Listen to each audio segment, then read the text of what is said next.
ആദ്യമേ തൊലി അത്യാവശ്യം ചിലതിനൊന്നും ചെത്തണ്ട, ഇങ്ങനെയുള്ള കേടൊക്കെ കളഞ്ഞ് വൃത്തിയായിട്ട് ഞാനിതിപ്പോൾ കഴുകി തുടച്ചെടുത്തതാണ്. കഴുകി തുടച്ചതിനകത്തോട്ട് അച്ചതാണ്. ഇനി ഇതൊന്ന് ചെത്തി ഇതിൻ്റെ കേടൊക്കെ കളഞ്ഞൊന്ന് വൃത്തിയാക്കി എടുത്തിട്ട് പുളി അരിഞ്ഞെടുക്കാം. അരിഞ്ഞു കഴിഞ്ഞ് ഇനി നമുക്കിത് ഉപ്പിട്ട് വയ്ക്കാം.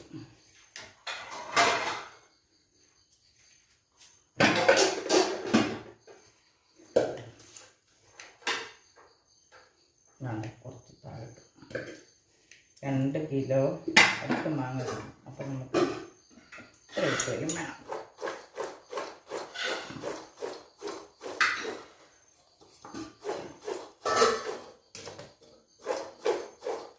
കൈ ഇട്ട് തിരുമ്പി നമ്മുടെ കയ്യുടെ ചൂടൊന്നും വരണ്ട, കുടഞ്ഞ് വെച്ചാൽ മതി. ഇത് ഒരു 2-3 മണിക്കൂർ ഇങ്ങനെയൊന്ന് ഇരിക്കണം. മാങ്ങ നമ്മൾ ഉപ്പ് തിരുമ്മി വെച്ചു.